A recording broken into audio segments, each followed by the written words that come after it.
We got your name back from the radical left. The radical left is not happy about it. It's another reason you have to vote for us, because they'll change it back to whatever it might be. This is the home of the legendary Green Berets, the home of the Sky Dragons, and the All-American 82nd Airborne. And in particular, I hear that we are joined by many exceptional soldiers from the 1st Brigade Combat Team, also known as the Devils in Baggy Pants. What's that all about? The Devils, they are devils. And you are devils, I will say. And I have no higher honor in life than to be your commander-in-chief. I'm so proud of you all. And so let me begin by saying a very, very big thank you to our great warriors and the men and women of the United States Army. Unbelievable. Very special thanks also to all of the incredible military families who are here today. You know, without that family, our soldiers would not be the same. It's a whole big deal. I don't think they get enough credit, but they do get credit with me. That's why I sent you 1776 a couple of weeks ago, a little while ago. We had a lot of money coming into our country from tariffs, and I said, let's send a little to our, so, you know, they came in, they said, sir, we can do 1,775. I said, oh, that's good. They put the number. I said, you know, if we add $1 more, it's 1776. I said, add $1. Add $1. Did everybody get 1776? I think so, right? You think the Democrats would have done that? Forget it. But it's really because of your incredible sacrifices to keep America safe and free. There's nobody more respected than the people in this room. We're also joined by General Gregory Anderson, General Brandon Tagmeyer, Secretary Howard Lutnick, Senator Ted Budd, he's doing a fantastic job too. Members of Congress, Mark Harris, Pat Harrigan, Brad Knott, David Rouser, Addison McDowell, and your own congressman from right here in the district, a really great guy, he's a real leader too. Richard Hudson, where are they? Where are they all? Look at them. They're all dressed up. They have to be nice to you because without your vote, forget it. They're out of commission, right, fellas? But what a good job. And Richard, this is your area. Congratulations. He's always bugging me for more money for Fort Bragg. I said, Richard, get off my back. And we're going to do that. You know, they're talking about a big compound, right? And we're going to get that done. We're going to get it done for you. Now, if the Democrats get in, it's not going to happen. I guarantee you that. But we're going to get that done. That's your number one priority, I think. Richard Hudson. So you have another man who is running for the Senate, who is phenomenal. The only thing is he's not as well known. He was behind the scenes. He was the head of my 3 campaigns. I won all 3 times here by a lot. It wasn't even close. And he was responsible, along with Laura Trump. Laura is fantastic. Born here and loves the area, but they work together. But Michael Watley, if he's here, I don't know. Michael, will you come here for a second, please? He's running for the Senate, and if he gets in, you're going to be taken care of. If he doesn't get in, we're going to be stripping the military like they always do, the Democrats. This is a man who was the head of North Carolina. So he did so well that I said, who is that guy that did so well? Because when it came time to picking the head of the Republican Party, I picked him. And you saw what happened in the last election. We won in a landslide. We won every swing state, all 7 swing states. We won by millions of votes, the popular vote. You know, the first time I won, but they say I didn't win the popular vote. You know I did. I won it by a lot, but they say I didn't. So every time they'd introduce Donald Trump, who didn't win the popular vote, but he, you know, whatever. I said, I don't ever want that to happen again. But we did. We won everything. And this is a man that was in charge of this state. He did so well here. There was nobody else that I even considered to run the RNC. That's the whole country. And we had a big, big victory just recently that you know very well, a victory like they've never seen. So I'd just like you to say a couple of words, Michael. Congratulations. Thank you. Good to see you. In 2015, Donald Trump came down an escalator and said that he was going to make America great, that he was going to protect our country, that he was going to make sure that our men and women in uniform had what they needed to protect our interests and our allies around the world. And North Carolina stood up and said, that's our guy. And in his term in office and in this term in office, there has never been a president who has fought for Fort Bragg, who has fought for the men and women in uniform in North Carolina, as well as our veterans, more and harder and better than Donald J. Trump, our 45th and 47th President of the United States of America. I am thrilled that he has asked me to run for Senate in North Carolina and is giving me an opportunity to represent you and to fight for you and every other base that we have in this great state to protect our interests, to make sure that America and our allies are going to be protected. Because the highest, most important function for any government is to keep its communities and its citizens safe, and we have the best president right now to do that, and I am honored to be with him today. Thank you. Thank you. And the word is he's doing really well. But when I heard they were taking the name Fort Bragg off, I said, no, they're kidding. They're not gonna do. They did. They took the name off. We got it back very quickly, but they took it off. And if we don't win the midterms, they'll take it off again. They'll take it off again. You can't let that happen. And this man is exceptional, I'll tell you right now. So with the help of everyone in this room, America is the strongest military on the face of the earth. We rebuilt it. We really did. We rebuilt it in my first term. We had a great first term. We had the best economy in history, but this is blowing it away. But we had a great economy in the first term. We did everything, but we really created a tremendous military. Now, some of it was given away, actually a lot, but small compared to what we did to Afghanistan. You remember that, where they left all the military equipment behind? We wouldn't have left anything. We would get out with dignity and strength, respect. We looked like we were running. We don't run from anybody. That was a Biden embarrassment. What a terrible president. But we came back and we already have rebuilt our military to stronger than it was even then. And we don't leave equipment behind. We don't leave jets behind. I said, why do you leave those jets behind? Sir, I thought it was cheaper to leave it behind. You know, $150 million plane. All they had to do is put a little jet fuel in there and fly it to wherever they want to fly it. These people were the worst. We can't let it happen again. Our military, if the Democrats get in, will be severely misserved. But we rebuilt it in my first term, and now we're making it stronger and bigger and better than ever before. The recruiting is through the roof. You know that after years of recruiting shortfalls, as an example, new enlistments have soared to record highs. We had, a year and a half ago, nobody wanted to join the military. They didn't want to join the Army. You know that. It was like terrible. They didn't want to join the Army, the Navy, the Air Force, the Marines, the Coast Guard, or my beloved, how about that, Space Force. Do we like Space Force? It's turning out to be very important. But they tried to end that, and actually the military refused to allow that to happen. But you couldn't get people to join. And as soon as we won the election, that election took place on November 5th. From November 5th on, it was like a miracle. Now we have waiting lists for every branch of the military, waiting lists of people to get in. In other words, your jobs are wanted by everybody. And isn't that a better feeling? I'm looking at the smiling faces. We've got a lot of smiling faces. You should be smiling. Last year, the Navy and Air Force and Space Force all surpassed their recruiting goals by 5 months early, and the numbers are through the roof. In fact, it'd be a very good time to expand. You know, it's a good time to expand.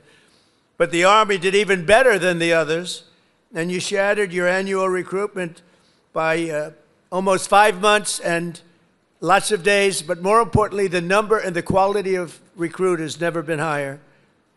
This year, the Army is beating its recruitment goal by 116%, and I'm very proud of that. I was very embarrassed for a period of years as I watched how badly this country was run, standing outside and hearing constantly that we couldn't get people to join our great forces. We ended the scourge of political correctness in our military. We renamed the Department of Defense to the Department of War. Think of it, we won World War I. We won everything. World War II. And everything before, during, and a little bit after, except we fought a little bit differently. We fought to be politically correct. We were a politically correct force with the presidents. But now we have a real force, and you see that with what we did in Iran with the B-2 bombers. A lot of you were involved in that. And what we did recently in Venezuela, nobody ever saw anything like that happen. A Venezuelan general who was on the site, but he moved out fast enough that he lived, because most of them didn't. But he was on the site. He said, we were totally prepared. We saw the planes coming. We saw everything coming. You know, they're a good, strong force. And he said, we got hit like nobody's. They were hit from 17 different directions. They said, there's never been anything like that. It was over in like literally a minute. Everybody was running for the hills. And that's what we have. We have the strongest military in the world by far. We have the best equipment. We have the greatest people, soldiers. We brought back merit as the sole consideration for advancement and promotion in our military. We won the Supreme Court case, shockingly in that case. It took courage to come up with that decision. It's based on merit. Now you want to get into a college, it's based on merit. It's not based on anything else. You want to get into the military, you got to have a little muscle. You got to be strong, like these people here. It's like, you're like central casting. I'm looking at all these beautiful-looking people. But you have to be a certain type to do well. And we were taking anybody that wanted to get in because we wanted to be politically correct. No, it's based on merit now. You get into the military based on merit. And other places also based on merit. There might be advantages to other people in other fields. But this is all based on merit. As long as I'm president, we will be the best led, the best trained, the best equipped, the most disciplined, and the most elite fighting force the world has ever seen. That's what we've turned out to be, and everybody knows it. They all know it. Every country knows it. I speak to all of them. They know exactly what they would be up against. Hopefully we'll never have to test them. And because of our strength and because of what we do, we probably won't have to be tested.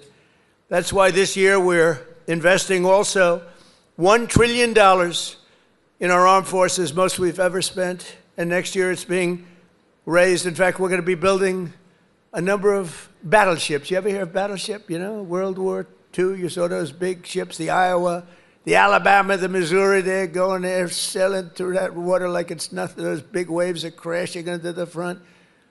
The hulls are made of 7 inches of steel, not aluminum. Aluminum's fine, by the way. I don't want to hurt the industry. We're doing very well. But I'll take steel. And it's going through those waves like it's a hot knife through butter, right? And it was incredible. It was a great thing. It was a great act of beauty when you looked at that, the scenes, Victory at Sea. I don't know, has anyone ever seen Victory at Sea? Probably the ones that have would have joined the armed forces when you have, but Victory at Sea. And you looked at those battleships. So now we're building 10 of them, initial order, 10. And I said, what about reinstating the old ships? We have some of them in dry dock. Some of them are museums right now, like the Iowas and Rancho Palos Verdes in California. You have a couple of them, and they're still very powerful looking to me. So I said, what about bringing them back? They said, sir, it would be no good. Why do you say that? The new battleship that we have, which I've seen and helped design, I put a little more spirit in the hull, a little more, give me a little bit more hull. And I want that ship to look gorgeous, you know. Forget about stealth. They say, oh, it's stealth. They design ugly equipment for stealth. Well, we're designing great-looking equipment, also stealth. But I said, well, what about bringing them back? Sir, the new ships, the new battleships that we have almost very soon under construction will be, listen to this, 100 times more powerful than the ships that we got to see in the 1940s. Think of that, 100 times more powerful. We need that. This way nobody messes with us, right? We need it. For every service member in our military, this historic investment also includes a well-deserved, across-the-board pay raise, not including 1776. And at my request just before Christmas, we did the, and really in honor of the 250th anniversary, we did that little special payment, which everybody appreciated, and it was an honor for me to do it. As part of the one big beautiful bill that we got approved, which was amazing because it really encompasses all 4 years of the term, we'll also be investing over $1 billion to improve on-base housing, and a lot more than that at Fort Bragg. We're going to be doing, if we get the congressman's wish, we're going to be doing a lot more than that. We're also going to spend billions of dollars on improving here and around the area. We're going to make it great because the people in this area have been so incredible. The spirit they had when they changed the name of this base, the spirit, not even military people, they were so proud of that name, Bragg. They said, we have to bring it back and keep the area safe. It's a great area. In fact, I'm thinking about moving here someday. Maybe I'll move here with our great movie star. We'll move here with our First Lady. We'll move to Fort Bragg. Would you like that, darling? Very much. She loves you. It's a possibility. Actually, it's not a bad idea because we love it. But we want to keep this area safe, and we can't do that without the leaders, and your ex-governor is not one of them. It would be a disaster if he got in. And one of the things that I just mentioned and saw, you saw the monster that killed an innocent young Ukrainian girl a couple of months ago, slitting her throat from behind. And this was the man, the governor, that allowed this man to get out and to do that. We don't do that. We don't do that. Everybody knew he was trouble. Many, many crimes, one of the worst pasts I've ever seen. And she sat down, she had her throat slit. And that's not going to happen with Michael Watley, that I can tell you. So I just want to tell you it's very important because our military has to be protected. Our people have to be protected. And they will decimate our military. Every time you come in as a Republican, and a lot of Republicans, they come in, they don't do anything about it. I do beyond what anyone's ever done, not even close. To give you all of the equipment you need, we're also purchasing 30 new and modified Abrams tanks. Still the best tank, right? Still? It was named in honor of Stacey Abrams. Only a few very political people would understand that. Congratulations. Thank you very much for a great name, Stacey. But brand new Abrams tanks, 48 new Black Hawk, Chinook, and King Stallion helicopters, the best in the world, the latest equipment, and 86 armored multi-purpose fighting vehicles. All of the things that you've been wanting to get, all brand new. And we're going to be reviving our strength. We're going to be doing many other things that nobody thought was even possible. And we're actually using that strength to defend the core and vital interests of the United States. And very simply put, America first. You know, it's all about America first. We were putting America last. These people that were running our country were putting us last. We're now America first. And we'll help other countries. We have a very good relationship with NATO, but NATO took advantage of us for many years. We were paying for almost 100% of NATO. Now they're paying their own bills. I got them to pay. We took them from not paying 2% GDP to paying in full 5% GDP. Big difference, like day and night. With the help of our military, we stopped the invasion on our southern border for 9 straight months. 0 illegal aliens have been admitted into the United States, and that's done by the radical left. Those charts are made up by the radical left, so I can't imagine that they could be wrong, because it seems hard to believe we could have had 0. My friends, these are early supporters. I have so many supporters up here. How the hell did you get into the military base? It's amazing. I'm a little worried about that. Let's check security. But no, I have so many. You know, I have women from North Carolina. It's about 50 or 60 of them. And they followed me all over the place. Where are they? Here? They got to be here. Oh, yeah, there they are. They're great. Oh, there they are.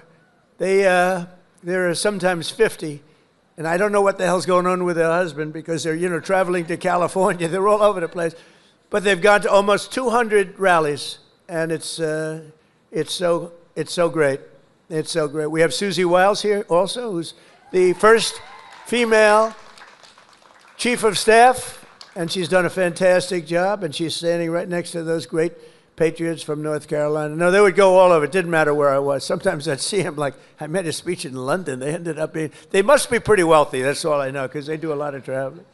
But thank you very much for being here and for your support for years, because they were there right at the beginning. 2015, even 2015, before we started, some of them were there before I even announced. They said, he'll be a good president. We need a good president. But they're amazing patriots. Thank you very much. Appreciate it. And last summer, I ordered devastating strikes on Iran's key nuclear facilities, and something that was called Operation Midnight Hammer. That's exactly what it was. 1 o'clock in the morning at midnight with no moon. You couldn't see a thing. And I got the message, sir, they have entered Iranian airspace. And I got to see it all take place. It was amazing.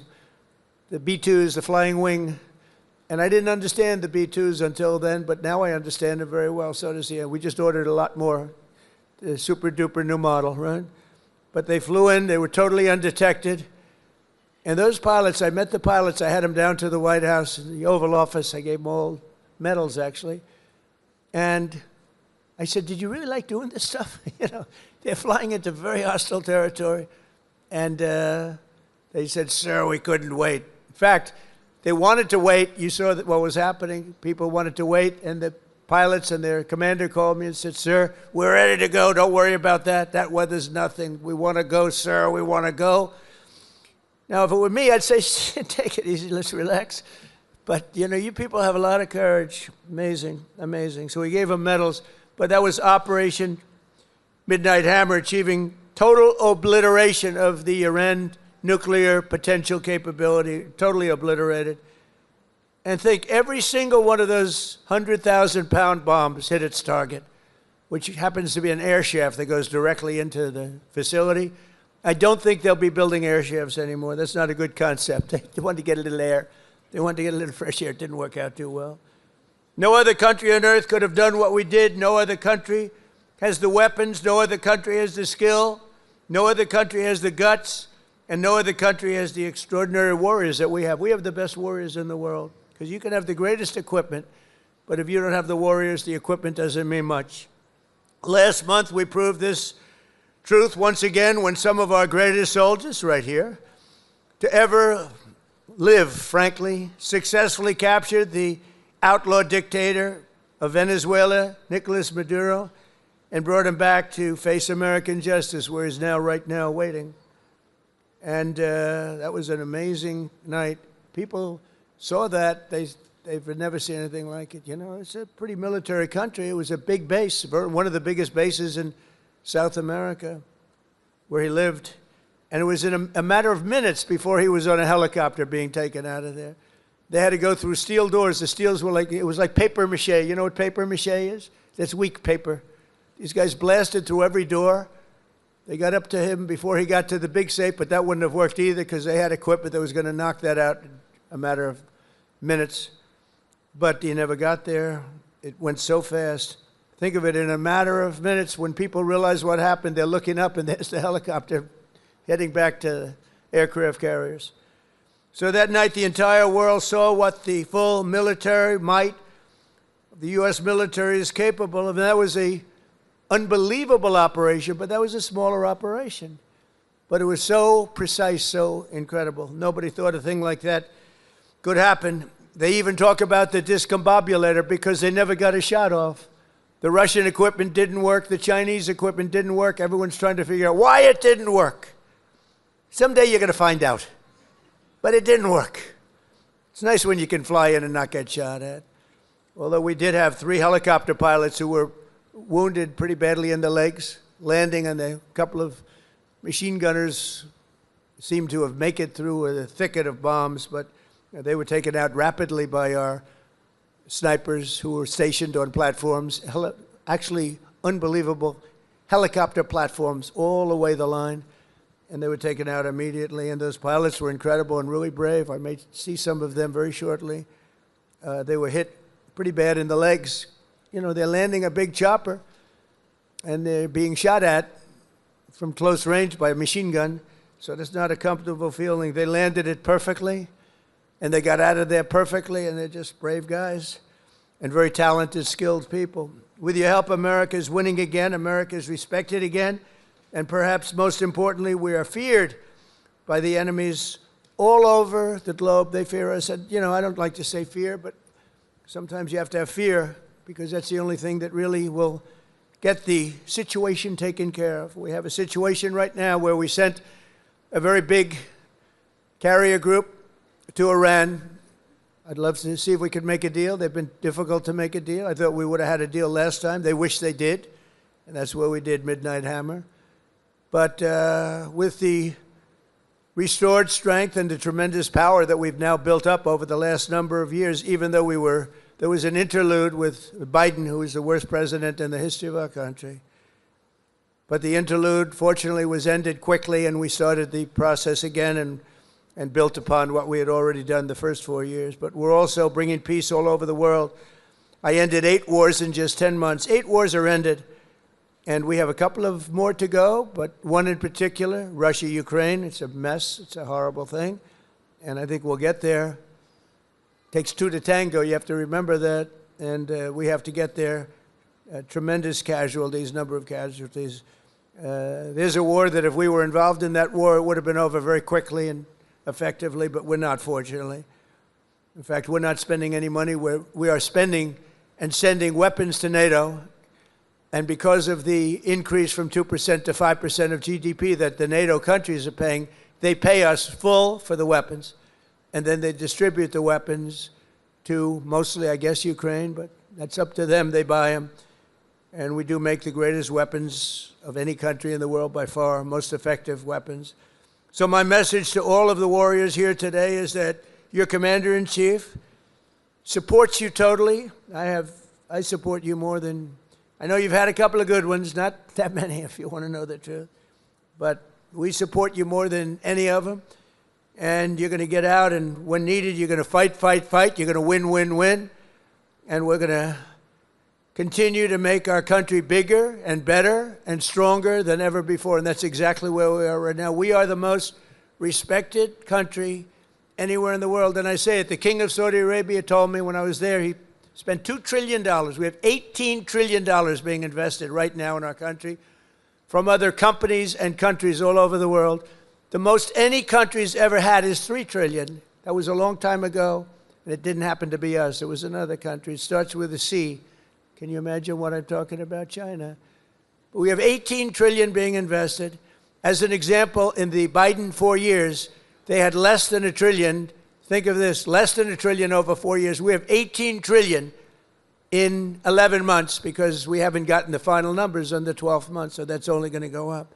There's never been anything like it.